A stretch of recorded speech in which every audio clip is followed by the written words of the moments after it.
Começa agora, pela TV Universitária, o Momento Espírita na TV. Apoio Cultural. Altasfer Ferro e Aço. Meta Assessoria Contábil. E Support Solution Informática. Olá, amigo telespectador. Estamos iniciando mais uma vez o nosso programa semanal Momento Espírita na TV Universitária, Canal 7. Este programa é produzido pela US Intermunicipal de Tupã em parceria com a FEB TV, que é a TV da Federação Espírita Brasileira. Hoje vamos apresentar uma matéria em que o expositor espírita Niraldo Pulcinelli falará sobre o livro Voltei, de Irmão Jacob. Esta matéria faz parte do programa Livros que Iluminam, da FEB TV.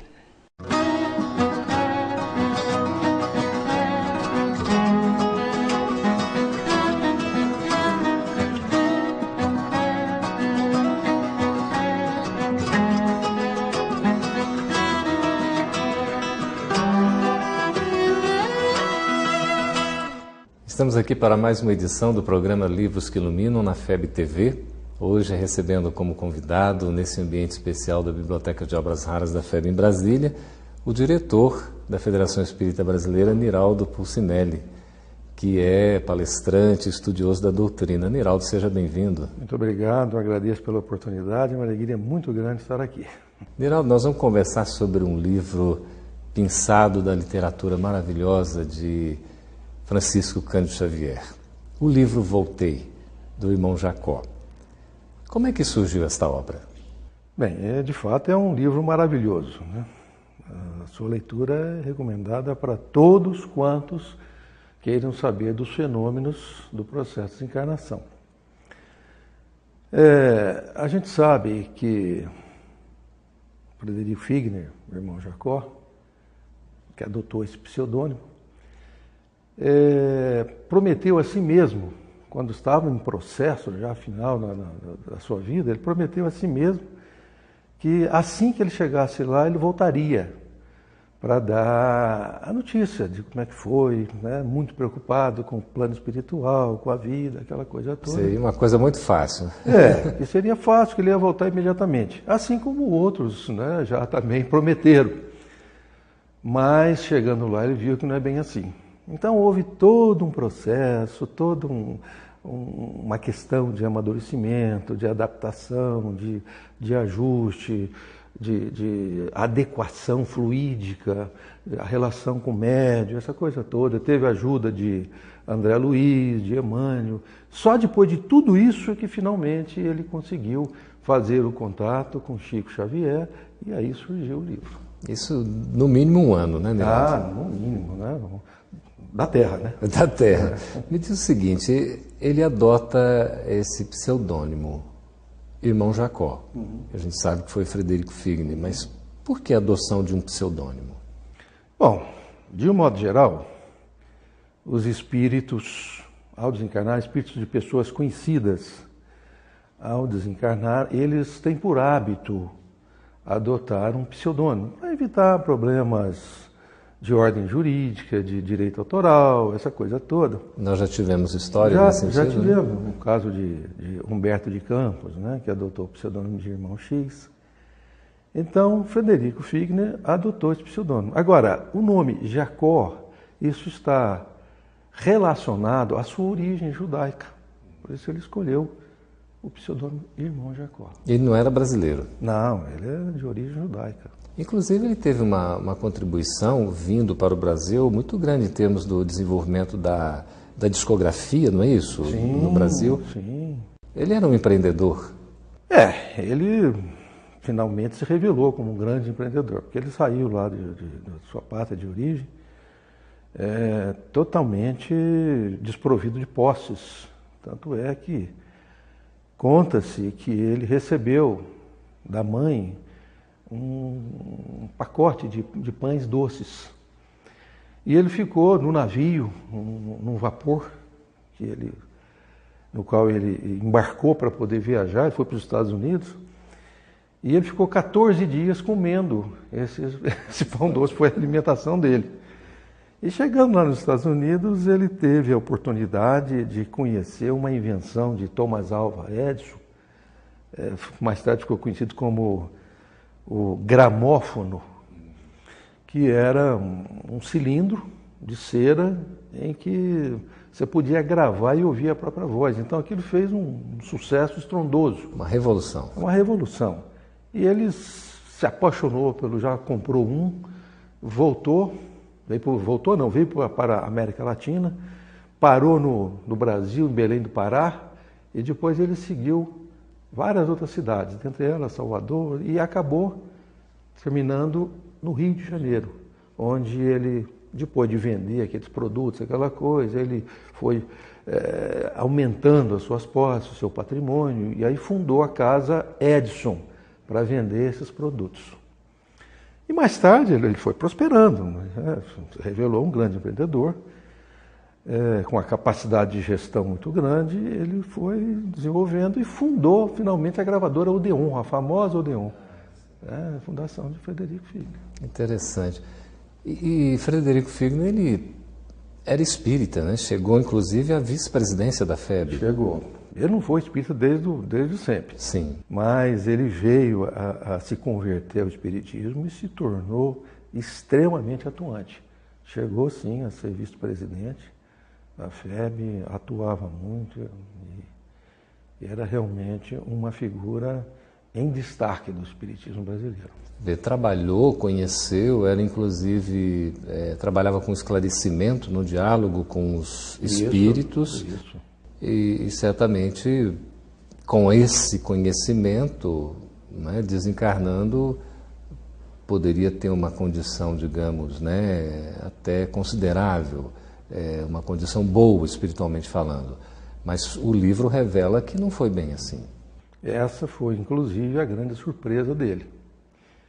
Inclusive, ele deixa bem claro no livro, dá um recado para os espíritas, que a lei é iniludível, que nós, espíritas, não acreditemos que basta fazer algumas migalhas de ação, né, de caridade e na prática do espiritismo, para que nos sintamos, para que sejamos credenciados para receber uma condição especial lá. Não é bem assim. O que importa para nós é o nosso mundo interior, o que a gente traz no interior, porque o conhecimento meramente intelectual não é suficiente. É preciso ter aquela vivência. Então, aqueles vícios como vaidade, arrogância, autoridade, essas coisas, autoritarismo, melhor dizendo, essas coisas todas são empecilhos que atrapalham, né, quando o indivíduo, né, recém-desencarnado se defronta consigo mesmo, com a própria consciência. E não tem como fugir. Não tem como fugir. Por isso, o livro todo é um recado, inclusive isso é depois reforçado por André Luiz, para a preparação para a morte, para a desencarnação. É necessário todo esse trabalho. Então ele mostra que foi surpreendido por isso, porque ele alimentava a expectativa.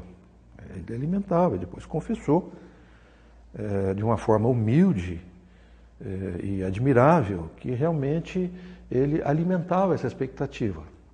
E chegou, inclusive, em determinados momentos, a se ofender, porque os seus superiores, né, os seus mentores, não permitiram que ele entrasse em comunicação diretamente. Né? Como se não estivesse tendo o reconhecimento. Exato. Ele chegou a sentir, em determinados momentos ele sentia inveja, porque via os seus pares todos com luz própria, e ele tinha aquela luzinha fraquinha, que quase ninguém conseguia ver, ele chegou a sentir inveja disso. Esse é um ponto curioso. Realmente no livro, ele conta com a ajuda da filha dele, não é isso? É Marta. A Marta, que no caso, aqui na Terra... Tinha outro nome. Outro nome, né? Certo, a Raquel. Então, olha só, Niraldo, nesse caso da luz própria, nós todos temos uma luz própria porque somos seres divinos. Temos um Cristo interno. Cristo interno, né? Veja, ele não assim ativou, digamos, essa luz de imediato, como ele esperava que fosse. Era simplesmente desencarnar, se mostrar como era de fato. No fundo, se mostrou como era, mas com dificuldades. Qual o recado que fica para nós diante disso?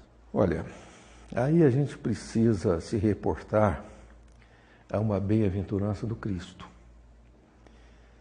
O famoso Sermão da Montanha, que encerra todo o cerne da mensagem cristã e começa com as bem-aventuranças. E uma delas, que tem um significado fundamental para o entendimento do seu Evangelho, é bem-aventurados os puros de coração, porque verão a Deus. E a pureza de coração significa a extinção completa do orgulho e do egoísmo. Porque o egoísmo, claro, ego vem de eu, do latim eu, e ismo é sistema. Então é sistema do eu. Tudo gira em torno de mim. Eu sou o centro de tudo. O ego tem esse papel. E o ego normalmente é tirânico. E ele cria, então, uma camada espessa e opaca em torno do Cristo interno, do self, da alma. Não permitindo acessar. Não permitindo que se veja o Deus interior que há em nós. Se a gente não consegue ver o Deus imanente, quanto mais o Deus transcendente, criador de todas as coisas. Está abafado, né? Está abafado. Então, se ele está abafado, o brilho dele não transparece, não sai. E é esse o problema que ele enfrentou. Era um homem acostumado a ser obedecido, um homem prático do mundo, dinâmico, um grande empresário, tinha muitos funcionários, aquela coisa toda, então estava acostumado a mandar. Uma autoridade. Autoridade. Então ele não se preparou imediatamente, aí ele se deparou com essa dificuldade. E aí foi com trabalho, com esforço, aquela coisa toda, que ele foi permitindo, né, reduzir esse ego e permitir então que a sua luz brilhasse como recomendou Cristo. Assim brilha a vossa luz diante dos homens. Daqui a pouquinho você vai contar essa passagem para nós aí da travessia de uma ponte, não é isso? Da obra, que é algo extraordinário. Nós estamos na FEB TV com o programa Livros que Iluminam, conversando com o Niraldo Pulcinelli, diretor da FEB, da Federação Espírita Brasileira. Vamos para um breve intervalo, fique conosco, voltaremos daqui a pouco.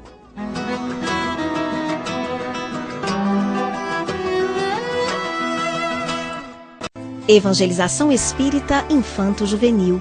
Semear é confiar na colheita. Hoje é a oportunidade ditosa para depositardes sementes no solo dos corações. Amanhã será o dia venturoso de colherdes os frutos da paz. Francisco Thyssen. Coopere com Jesus. Participe dessa semeadura.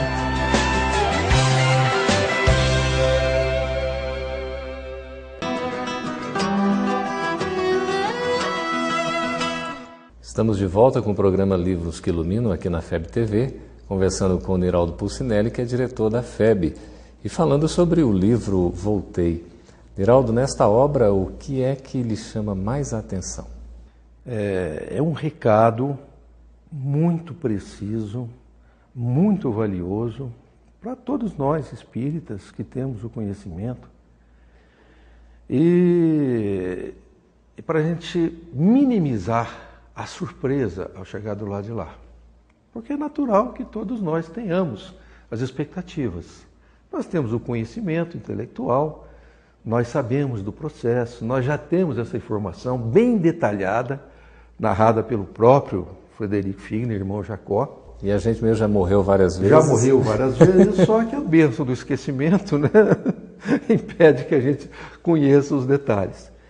E no dia a dia nós temos aquela tendência, aquela coisa de sermos envolvidos, atraídos e absorvidos pelos afazeres, pelo afã das nossas atividades. E a gente esquece dessa preparação para morrer, para desencarnar, melhor dizendo, porque morrer é um processo físico, né? O mais difícil é o ato de desencarnar, esse que é normalmente o mais problemático. Que implica num desprendimento, né? No desprendimento.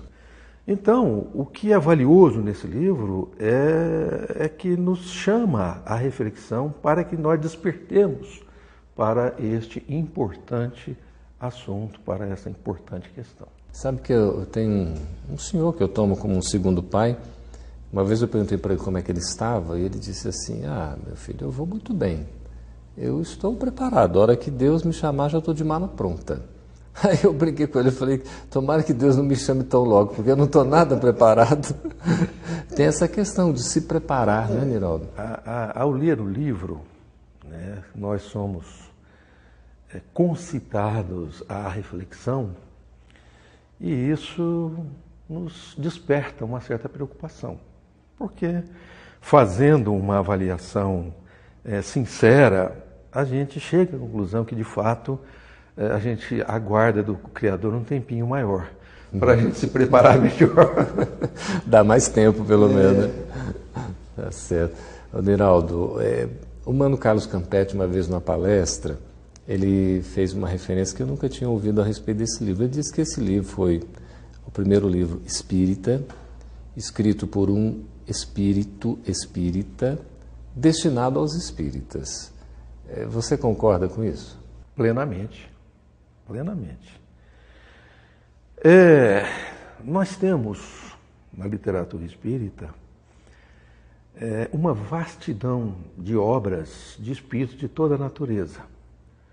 Mas, se eu não estiver enganado, é o primeiro livro espírita escrito por um espírito espírita que conhece a doutrina, que viveu e que vem trazer o recado para os espíritas.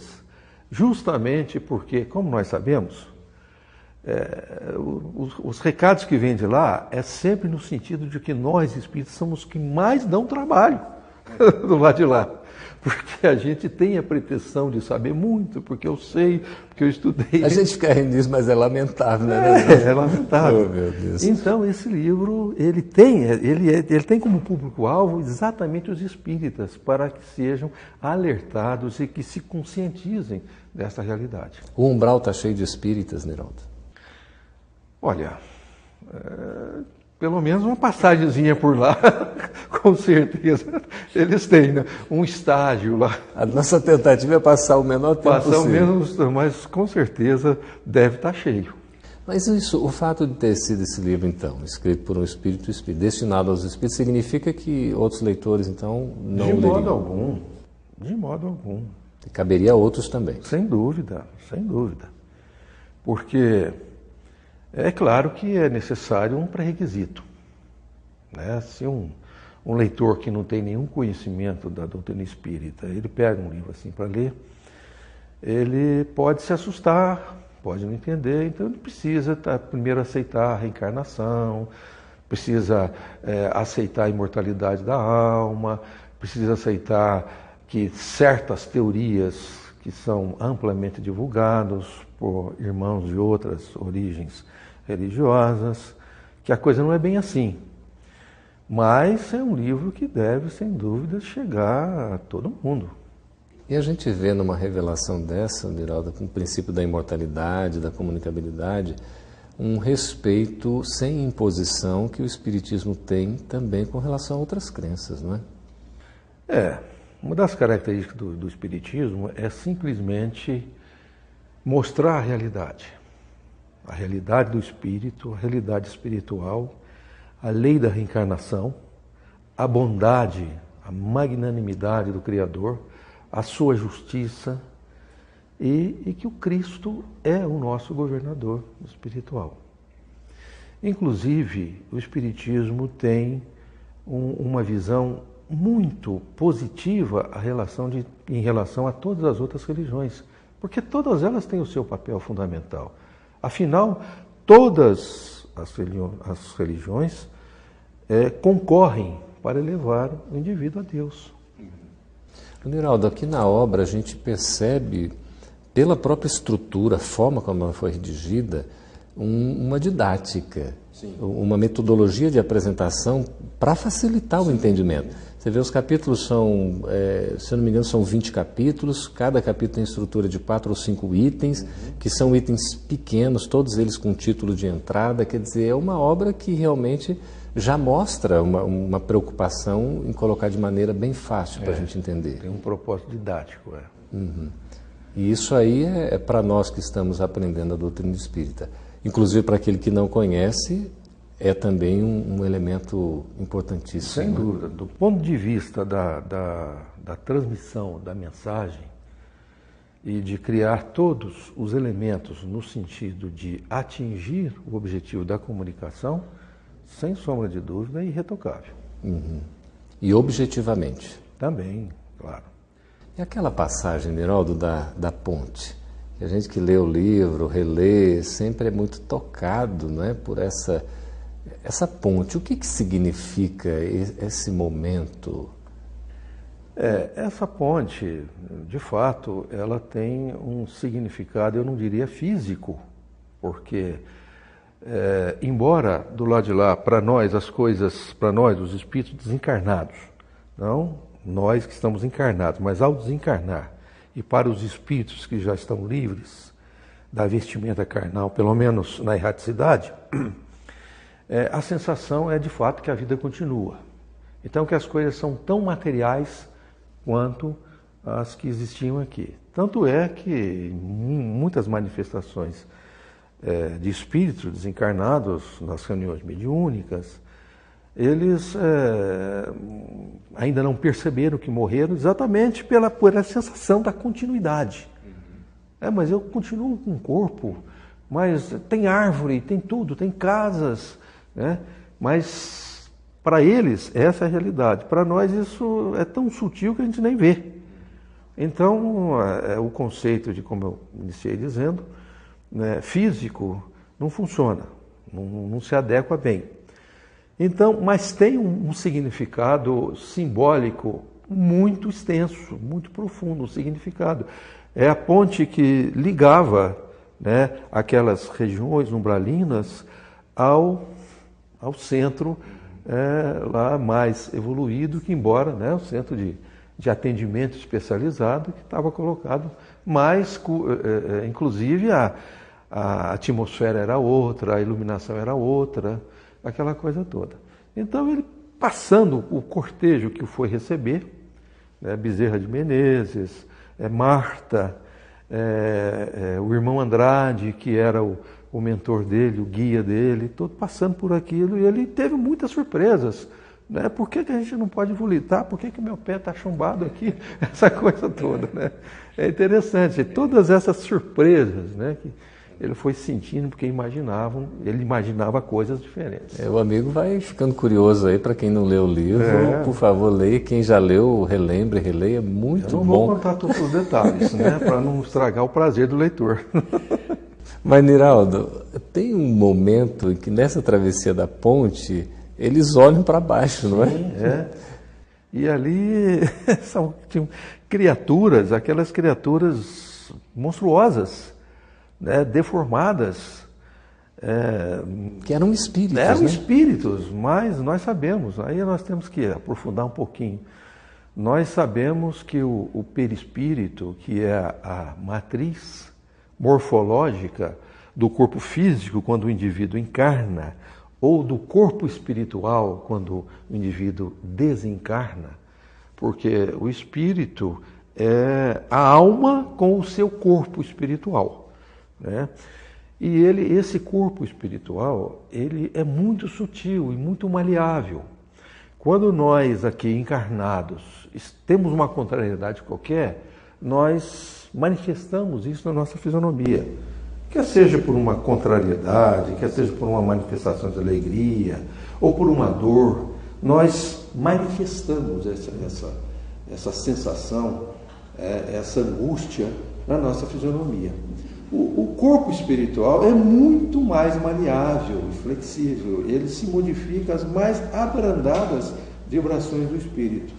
Então, esses espíritos muito animalizados, muitas vezes, eles adotam e plasmam essas formas monstruosas, essas formas teratológicas. Revelando um estado íntimo. Revelando um estado íntimo, Nós vamos continuar conversando sobre esse assunto, mas vai ser daqui a pouco. Niraldo, após o nosso intervalo, a gente convida o nosso amigo para que permaneça conosco no programa Livros que Iluminam aqui na FEB TV. Voltamos daqui a pouco.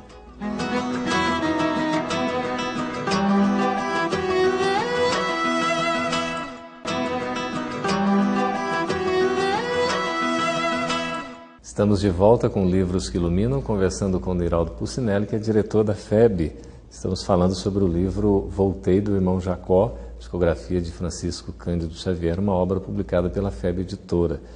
Niraldo, a gente estava falando daquela travessia da ponte. Houve um momento em que o irmão Jacó se sentiu meio que atraído, não, para baixo. Porque é o seguinte, nós somos exatamente o que nós pensamos. E aí vem a questão do pensamento, das vibrações, das inclinações. E de fato, né, como parte daquele processo de surpresa, o conhecimento intelectual, sem a preparação íntima, sem a interiorização, sem a compreensão, porque quando nós estamos com esse conhecimento no plano intelectual, nós podemos dizer que nós entendemos a mensagem. Agora, existe uma distância entre entender e compreender. Compreender é você vivenciar aquilo, é você fazer parte daquele processo. E isso é mais difícil. Tanto que o Cristo deixou a sua mensagem há cerca de 2000 anos. E, no entanto, até hoje nós já entendemos, só que nós não compreendemos.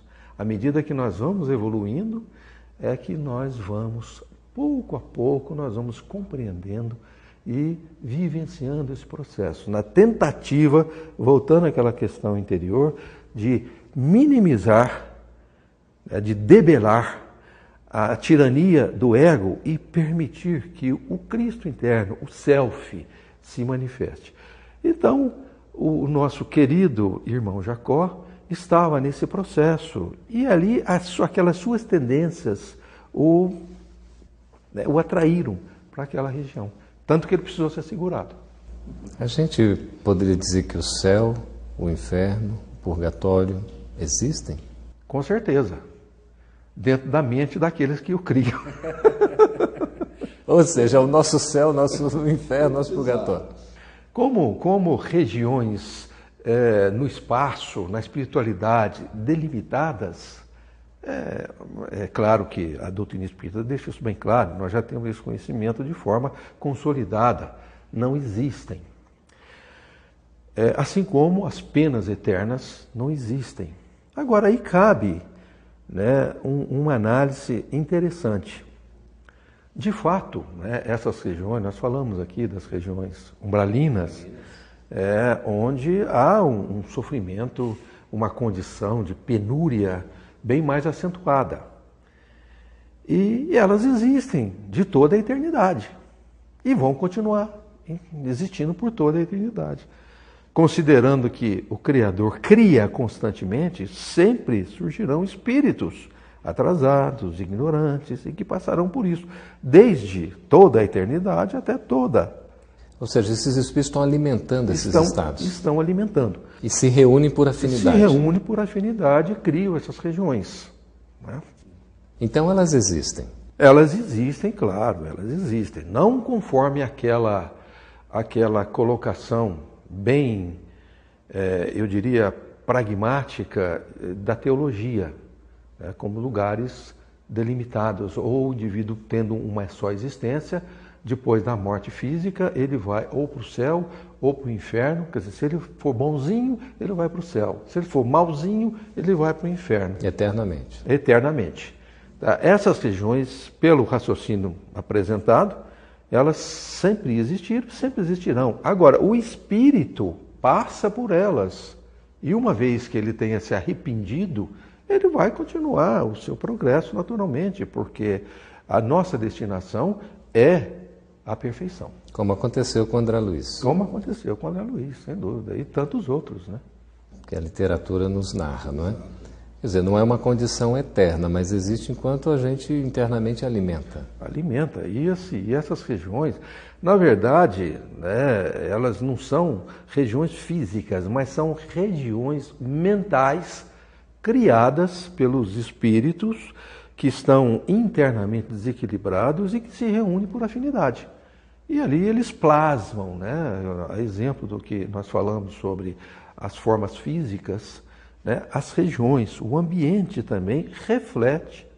O ambiente reflete a condição mental desses espíritos, a condição psicológica. Há espíritos, por exemplo, que estão já numa colônia de amparo, não é, de assistência, e mesmo assim estão vivendo uma verdadeira perturbação íntima. Os espíritos também narram isso. Narram. São espíritos que já demonstraram alguma receptividade. Então eles são retirados, levados para essas colônias, mas ainda continuam em condição de tratamento, né? Não se desligaram daquilo totalmente. Mas, para tornar a coisa um pouco mais simples e mais didática, já mostraram alguma luzinha. Como o irmão Jacó. Depois ficou muito feliz de ver que ele também tinha uma luz, e que ela brilhava. Mais no final da obra, né? Niraldo, mas ele enfrenta aqueles amigos, digamos, espirituais, que ele próprio doutrinava, entre aspas, né, que ele esclarecia enquanto encarnado, conversava nas reuniões mediúnicas, e foi motivo de chacota do outro lado, né? Porque esses espíritos, mas cadê o irmão Jacó, cadê toda aquela luz que você falava, e tanto você não tem essa luz? Imagina a dificuldade. Dificuldade. Realmente, ele passou por um certo constrangimento, mas aí, numa dessas situações, eles foram até um bar, em que tinha um pobre infeliz lá, extremamente obsidiado, vampirizado por uma entidade em total desequilíbrio. E essa entidade tinha sido, vamos dizer, doutrinada por Jacó, numa das reuniões mediúnicas, algumas vezes. E ao reconhecê-lo, disse para ele tudo isso que você já falou. Então ele se atemorizou, mas o irmão Andrade o amparou, o inspirou. Então ele se segurou novamente, se sustentou, encontrou as forças necessárias e teve um diálogo interessante, e firme e seguro com essa entidade. Isso também é uma mensagem de profunda significação para todos nós espíritas que trabalhamos em reuniões mediúnicas, porque já atualmente nós recebemos esses alertas. Muitas vezes... Desde agora. Desde agora. Muitas vezes dialogando com o espírito, porque a gente prefere usar a palavra, o verbo dialogar, do que doutrinar, porque realmente para doutrinar nós precisaríamos de uma condição que ainda não temos. Então, nos diálogos, o espírito nos fala isso. Eu conheço você. Eu te acompanho, você não é nada disso que você está dizendo aqui. Que autoridade moral. Que autoridade moral que você tem. Então nós enfrentamos esses problemas. Mas recebemos toda a inspiração, a gente tem que humildemente reconhecer que isso é fato, mas nós levamos o espírito ao entendimento de que realmente nós temos esses problemas devido aos nossos processos, ao nosso passado, ainda sombrio. Ainda não. O nosso passado vai ser sempre sombrio. A nossa condição, ainda com ligações, com dívidas, né, a esse passado criminoso, essa coisa toda, nós não conseguimos nos libertar disso por decreto, mas que nós estamos nos esforçando e que eles, espíritos, percebem isso e reconhecem. É até interessante que muitas vezes eles falam, bom, quanto a isso você tem razão. Melhor a gente reconhecer e não ficar muito debatendo. Niraldo, qual é a maior surpresa que a gente encontra depois da morte? Olha, é exatamente o encontro consigo mesmo. Porque nós achamos que talvez o que nos espere do lado de lá é um tribunal de espíritos sisudos, circunspectos, juízes implacáveis. Não, nós encontramos pelo contrário misericórdia, atenção, cuidado, enfim, amor. Mas o problema maior é a própria consciência, porque enquanto estamos encarnados, a nossa consciência fica como se estivesse anestesiada. Quando nós desencarnamos, nós enfrentamos cara a cara a nossa consciência. Aí é a hora do choro e do ranger de dentro. O livro continua atual, Niraldo, depois de 65 anos de edição? Sem sombra de dúvida. Esse livro vai continuar atual para sempre, porque ele traz mensagens de um processo que existiu desde o começo e vai existir para sempre, para toda a eternidade. E para a gente encerrar a nossa conversa, o nosso diálogo, a contribuição de Chico Xavier para a divulgação do bem e a construção do mundo novo de regeneração. Nossa, sentimos-nos pequenos demais para poder fazer essa avaliação, porque a obra do Chico é uma coisa fundamental. Ele, de fato, foi um apóstolo do Cristo, dedicou a vida a esparzir a luz, a levar para todos os corações essa mensagem de consolo, de esperança, de esclarecimento. Quantas almas foram beneficiadas por esse trabalho deste admirável trabalhador do Cristo? E, claro, o nosso objetivo é o desenvolvimento do reino de Deus que está em nós. E para isso nós temos que amar e nos instruir. É o que o Espírito da Verdade nos recomenda. Então, está aí toda essa obra aí que traz todo o ferramental necessário para quantos queiram seguir por essa estrada. E que brilhe a nossa luz. E que brilhe a nossa luz. Conversamos com o Niraldo Pucinelli, diretor da FEB. Agradecemos, Niraldo, a sua presença aqui no programa Livros que Iluminam. Mais uma vez, e eu que agradeço pela oportunidade. E agradecemos a todos que nos acompanharam em mais essa edição. Estamos na FEB TV, no programa Livros que Iluminam, despedindo uma vez mais e desejando que vocês estejam conosco na próxima edição do programa. Muito obrigado.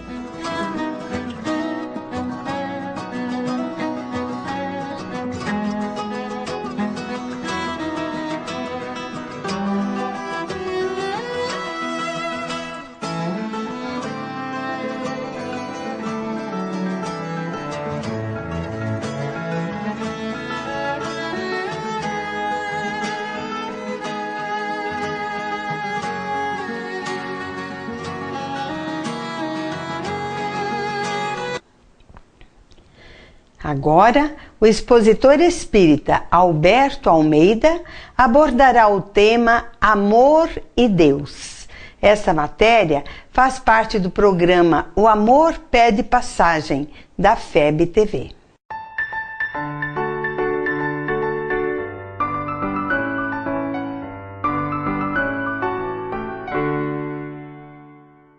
Amor e Deus.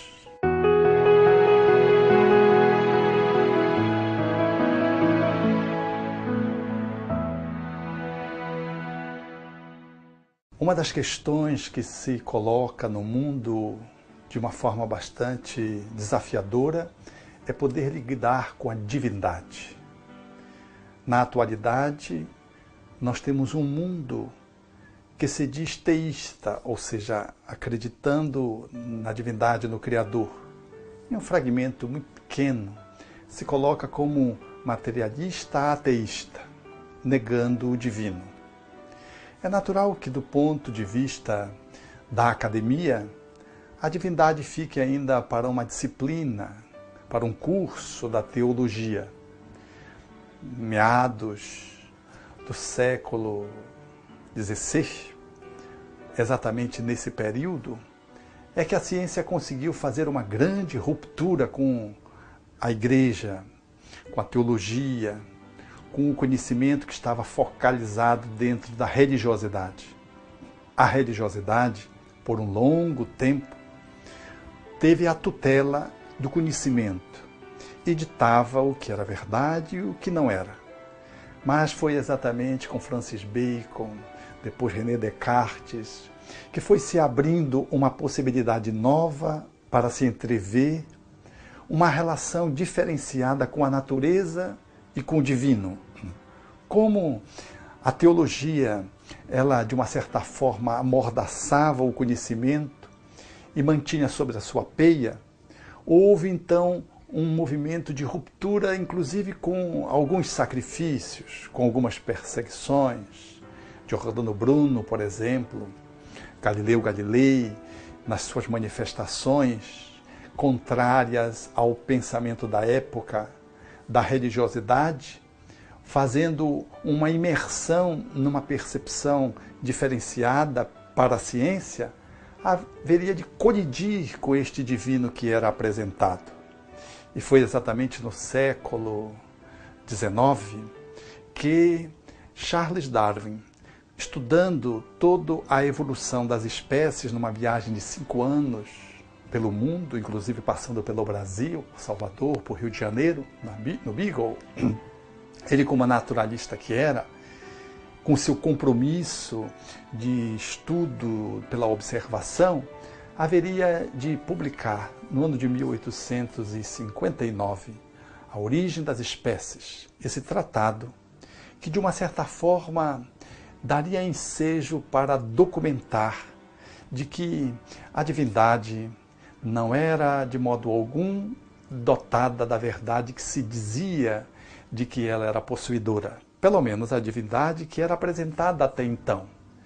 Darwin mostraria que as espécies foram surgindo a partir de uma evolução, de uma inferior para uma mais superior, veio dos mares para a terra, de que esse caminho dos peixes para os batráquios, répteis, as aves, até chegar nos mamíferos, ele se deu mediante todo um processo longo no qual cada espécie menos diferenciada gerava uma mais diferenciada. Mais tarde ficaria bem consagrado nesse olhar do evolucionismo, à luz do materialismo, que o homem, por certo, deveria derivar desse mesmo processo evolutivo. Era, portanto, a ruptura completa daquilo que a ciência agora acumulava enquanto conhecimento de natureza experimental e científico, num olhar de que Deus não foi aquele que criou os pares, como era da concepção do criacionismo bíblico, de que os pares foram criados dos animais, inclusive do homem, na legendária e lendária visão de Adão e Eva, e de que assim a terra foi povoada.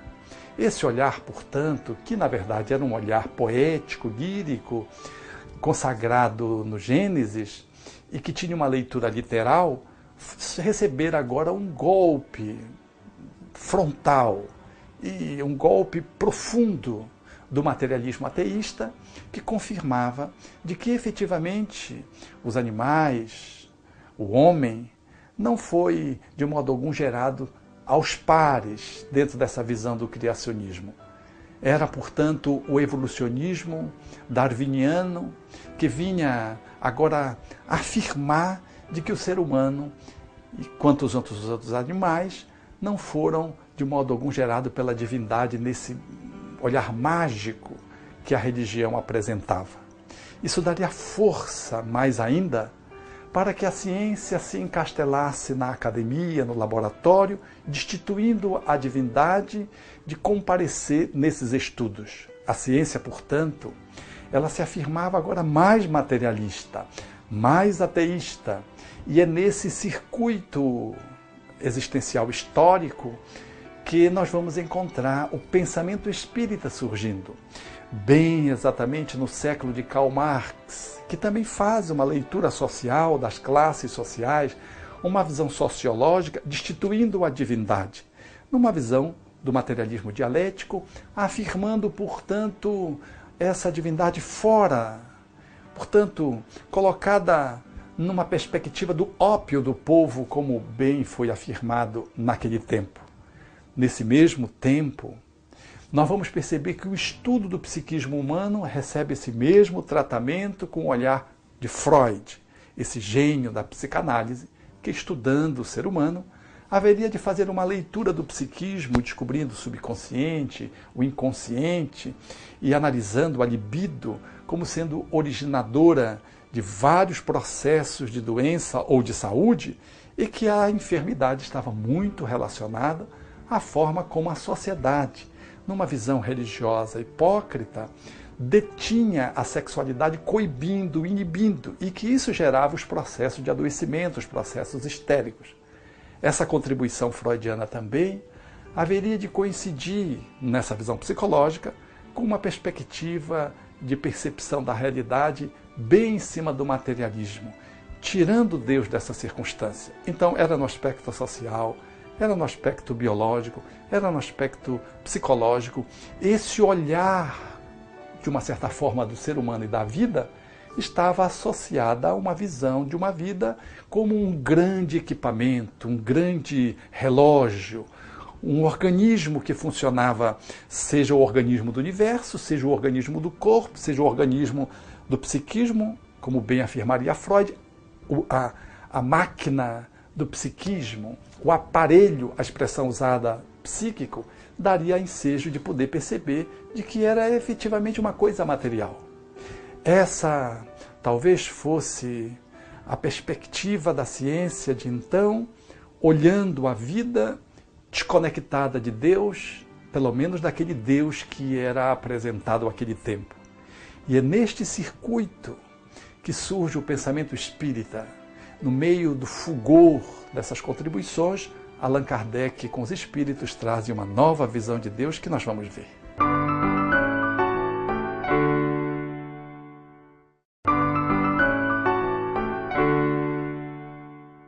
A antropologia espiritista, surgida no século XIX, traria uma visão da divindade que é, no mínimo, ousada, porque desafiadora. Allan Kardec começa o pensamento espírita com uma indagação que ele coloca na obra primeira da codificação espírita, que é os livros fundamentais do espiritismo, o Livro dos Espíritos, que é Deus? Uma pergunta que, naquele tempo, jamais poderia ser feita sem receber, pelo menos, o olhar de desdém, porque Deus estava embaixo.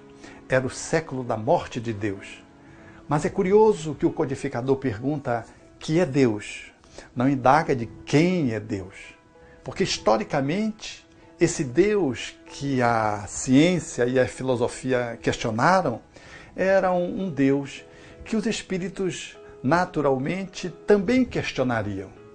Era um Deus que estava relacionado a uma visão anterior, antropológica, que tinha a sua nascente no totemismo, no qual se admitia que Deus estava encalacrado num animal ou num vegetal, e em torno do qual se fazia-se os ritos. Essa visão do totem, que representava a divindade, era uma visão bem anterior, bem primitiva, bem arcaica, que ainda temos alguns lances dos aborígenes que ainda trazem algumas percepções do totem, ou então de algumas tribos que vivem na Amazônia que trazem também essa visão do totem. Esse olhar da divindade, aos poucos, no processo histórico, foi sendo substituído, agora pelo um politeísmo que entretecia nos fenômenos da natureza a confusão do Criador com a sua obra. Esse ele então atribuía várias forças que o poder lhes era consagrado como sendo forças divinais. Esse olhar politeísta que a Grécia nos traz na visão dos deuses, que também está relacionado à comunicação dos espíritos que eram tomados como deuses, com características bem humanas, eles cederiam historicamente para uma visão monoteísta dentro da conformação do povo hebreu, que conseguiria consignar nos 10 mandamentos com Moisés de que Deus era um só. Mas a visão trazida do Criador àquela época, não obstante o povo considerasse Deus como um só, era uma visão ainda antropomórfica, ou seja, uma visão que falava do homem, o olhar de Deus, a mão de Deus. Portanto, um Deus ainda muito impregnado com as características humanas. Ao invés de olharmos o Deus como ele é, olhávamos o Deus como nós somos. O que daria ensejo a que Voltaire fizesse essa afirmativa. Eu creio no Deus que nos criou, e não no Deus que os homens criaram. É natural que nesse movimento evolutivo, na concepção de que Deus era um só, esse Deus ficasse ainda impregnado das nossas condições humanas. A Capela Sistina nos traz isso, quando no quadro monumental onde Deus criou o homem, onde aqueles dedos se tocam, está ali configurado Deus, na feição de um ser humano, barbado, ancião, que emprestava a maior respeitabilidade à época, e um homem bem formoso, bem posto pelo pintor, caracterizando ali a figuração da criação. Era, portanto, esse Deus antropomórfico que vinha se estabelecendo ao longo dos últimos séculos, agora impregnado por uma cultura judaico-cristã, sobretudo para o Ocidente, porque o Oriente ainda guarda muito essa concepção politeísta. Aliás, talvez mais de 60%, 70% hoje das manifestações religiosas no mundo ainda são politeístas. É esse Deus que os espíritos, portanto, declinam de fazer uma afirmação em cima desta concepção de um Deus homem, de um Deus antropomórfico, e falam para o codificador do Espiritismo, que já na pergunta define de que Deus não é uma pessoa, porque não pergunta quem é Deus, mas que é Deus, já fica bem configurado que esse Deus que o Espiritismo haveria de apresentar era um Deus diferenciado. Era um Deus que se destacava pela possibilidade de uma nova concepção de ser. E é assim que os espíritos respondem em meados do século XIX, justo nesse momento onde há um embate da religião que cede para o poder da ciência, da filosofia, que se afirmam de uma forma materialista, deixando Deus de fora. É nesse ângulo cultural, nesse vão da história, que surge então a resposta dos espíritos a Allan Kardec. Deus é a inteligência suprema, a causa primária de todas as coisas. Falando, portanto, de uma concepção do divino como inteligência. É uma resposta intelectual para um momento cultural intelectual. É uma resposta que vem ao encontro da inteligência, que sobrepujava a crença, que empurrava a fé para os porões das pessoas que eram menos aquinhoadas do ponto de vista cultural. Esse Deus, portanto, que os espíritos apresentam a Allan Kardec, ele haveria de abrir um espaço fundamental para uma nova concepção da divindade. Uma concepção que permitiria, portanto, conectar Deus e a matéria, o Criador e a criação, num olhar inteiramente próprio, inteiramente diferenciado. E esse olhar de que Deus era uma inteligência soberana e a causa primeira de tudo, daria ensejo filosófico para que pudéssemos perceber e conceber uma divindade que vem ao encontro dos anseios dos homens de religião, dos homens que filosofam e dos homens que pesquisam. Porque essa concepção, ela resgataria uma visão de um Deus que estava colocado lá dentro da perspectiva do Cristo. E ela seria atualizada, por assim dizer, ampliada, por assim dizer, para aquele tempo e para os nossos tempos atuais, dando-nos a oportunidade de fazermos uma reconexão com a divindade, retomarmos a nossa via de acesso ao divino e podermos compreender de que efetivamente lá no Gênesis a afirmativa de que Deus nos criou à sua imagem e semelhança era uma avaliação, uma colocação simbológica de perfeita aderência à concepção moderna que os espíritos trariam, quando afirmariam de que nós somos espíritos, somos clarões, somos luzes e que somos criados à semelhança do divino, que igualmente é espírito. Essa percepção, ela foi trazida por Cristo, como nós vamos ver no nosso próximo bloco.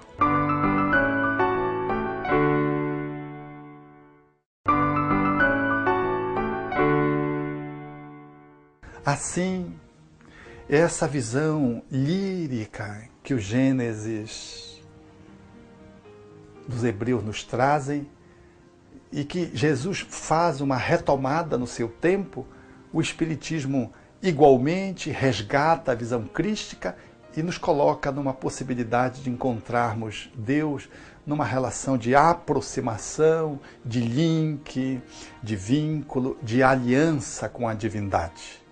Esse olhar fala, portanto, do Deus que era Espírito, que nos criou à sua semelhança e imagem, e de fato é isso, porque ao invés de nós compreendermos Deus como Ele é, nós criamos um Deus com cabeça, com olho, com mão, porque nós criamos um Deus à nossa imagem e não compreendemos de que Deus é que nos criou à sua imagem, porque a imagem do divino ela é inteiramente subjetiva, ela é espiritual. Então a nossa imagem física ela detém a divindade que somos, como criações divinas que somos, espíritos que somos, que permeia o nosso corpo.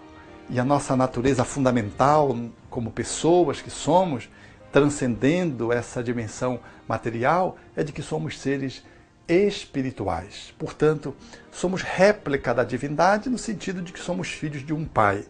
Essa genealogia luminosa que o Espiritismo nos traz, quando configura que o Espírito é um clarão, é uma centelha, ela está, de uma certa forma, em profunda consonância quando Jesus diz lá à mulher de Samaria, que fala acerca desse processo da cultuação à divindade, porque havia uma encrenca na época entre Samaria e o resto dos judeus ortodoxos, que cultuavam no templo central de Jerusalém a divindade. E os samaritanos, que eram considerados heréticos, faziam um culto ali na Samaria, num outro templo. E Jesus diz para a mulher de Samaria: Deus é espírito e verdade. E importa que os seus adoradores o adorem em espírito e verdade. Dizendo-nos claramente, portanto, que a divindade não estava num lugar, de que Deus não está aprisionado numa igreja, numa sinagoga, num templo, de que Deus é espírito e de que nós podemos reverenciá-lo espiritualmente e verdadeiramente aonde pudermos nos colocar, sacralizando o lugar onde estamos. Seja um templo, seja a praça, como Jesus o fez, no monte, no lago. Aonde formos, nós podemos estar falando da divindade. Esse olhar da divindade que o Espiritismo se nos apresenta traz profunda vinculação com a proposta de um Cristo que fala de um Deus Pai, usando a expressão da sociologia e da antropologia judaica, que está muito centrada na figura do homem, no patriarcal. Então ele fala, compara Deus a um pai. E o Espiritismo decodifica isso para os nossos dias, mostrando que é um pai maternal, é um pai afetivo, porque ele é a suprema bondade, ele é a suprema generosidade, ao mesmo tempo que a suprema misericórdia e justiça. Então esse pai maternal que Jesus nos fala, dizendo-nos carinhosamente de que fazia com que o sol se levantasse para bons e maus, a chuva caísse sobre justos e injustos, portanto, um Deus equânime, que ama todos os seus filhos, um Deus que não daria ao seu filho que pedisse uma pedra, um pão daria uma pedra, ou que pedisse um peixe daria uma serpente, na fala de Jesus, um Deus bom, quando ele configura a bondade do divino como uma bondade absoluta. Quando o jovem lhe pergunta, bom mestre, ele diz, não, Deus, só Deus é bom. Não aceita esse designativo, muito embora ele fosse um homem extraordinariamente bom, Jesus. Mas ele declina para configurar essa suprema e absoluta bondade que é Deus. Esse Deus, o Espiritismo nos traz, mostrando que é a causa primeira de todas as coisas, de que é o autor que é reconhecido pela obra, de que o universo está empapado no divino que o criou e o transcende. Esse ser que nós não temos ainda a condição evolutiva para entendê-lo na sua intimidade, mas do que o pouco que percebemos através das suas leis, pelas quais ele se revela, dá-nos a dimensão de que ele é a inteligência suprema e o amor soberano. Que João, ao seu tempo, vivendo com Jesus, e percebendo essa bondade divina de excelência, haveria de consagrar numa fala extraordinária, dizendo que Deus era amor. Assim, na atualidade, O cientista na academia pesquisa o divino quando pesquisa as suas leis. O filósofo conjectura acerca da divindade quando, filosoficamente, analisa os porquês da vida, do ser, da origem, da destinação. E o religioso, que vai para além dos rituais, que vai para além dos cultos, conecta-se com a divindade, nessa perspectiva da intuição, da oração, da transcendência. É esse divino que o Espiritismo nos fala, uma divindade que opera no universo material e na transcendência que vai para além da matéria conhecida, da energia apresentada pela física.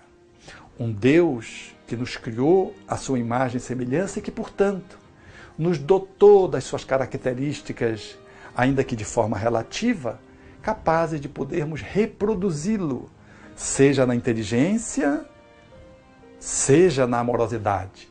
Reproduzi-lo no nosso nível de filho, porque sempre somos o relativo e ele é o absoluto. E por mais que ampliemos a nossa possibilidade, a nossa capacidade evolutiva, nós não somos o Criador, mas poderemos vê-lo face a face um dia. E poderemos ser tão perfeito quanto perfeito ele o é na fala de Jesus. A nossa identificação com o divino, através da amorosidade, faz-nos sentir Deus, ver Deus, tocar no divino através da sua obra e identificar que Deus não é apenas a suprema inteligência do universo, ele é igualmente o supremo sentimento, do qual o homem consegue identificar-se com ele quando consegue espelhar a sua claridade superior, apresentando-se no mundo no exercício de uma amorosidade crescente. Todos aqueles que viveram no mundo, identificados com o amor, falaram profundamente de Deus. Deus se identifica com seu filho por esse laço, por esse nexo da amorosidade. E quando um filho consegue amar muito, parece que o céu desce à terra. Foi o que aconteceu com Jesus, que amando tão soberanamente, tão grandemente, haveria de ser confundido com Deus, como se fosse um Deus renascido, um avatar na linguagem oriental. Mas, na verdade, esse é o meu filho amado em quem eu me comprazo, como foi dito por ocasião do batismo em João. Deus é Deus, o supremo amor, Jesus é o Filho, o amor mais supremo que nós podemos visualizar e alcançar. Amemos um pouco mais, portanto.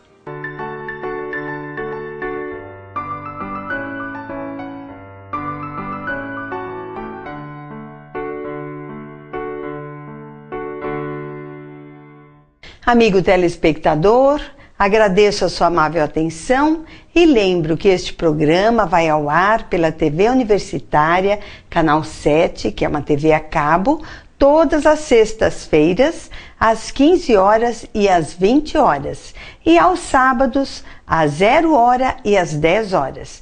Também gostaria de informar que os nossos programas agora podem ser acessados pela internet, a qualquer momento, através do YouTube.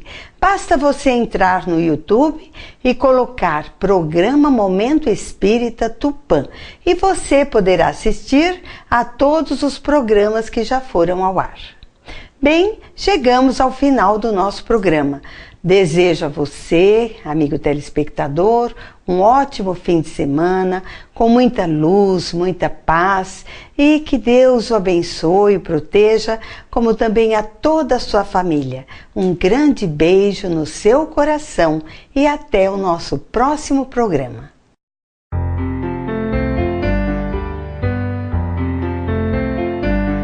Ouça pela Rádio Tupã AM 1130 kHz todos os domingos das 12 horas às 12 horas e 50 minutos o programa Momento Espírita, apresentado por uma equipe de colaboradores da União das Sociedades Espíritas Intermunicipal de Tupã, com mensagens de paz, esperança e amor.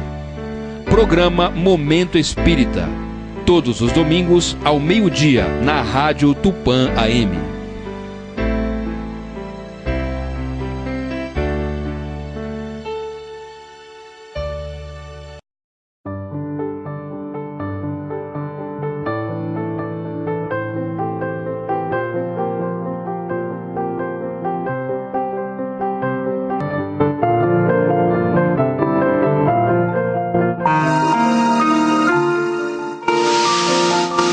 Você assistiu pela TV Universitária o Momento Espírita na TV.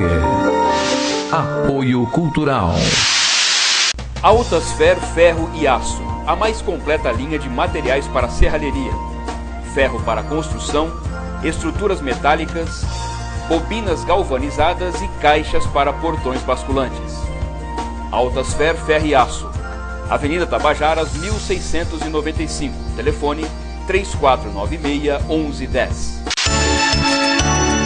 A Meta Assessoria Contábil é um escritório de contabilidade com o foco na sua empresa, com uma equipe especializada. Prestamos serviços de contabilidade, escrita fiscal, departamento pessoal, abertura de firmas, imposto de renda e demais assuntos fiscais e tributários. Mantenha sua contabilidade em dia com a Meta Assessoria Contábil.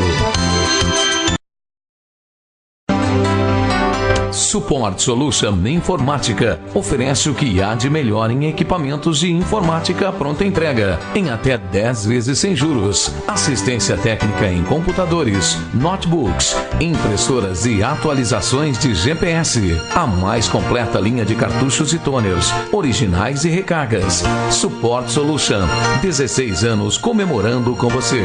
Ligue 3441-1277.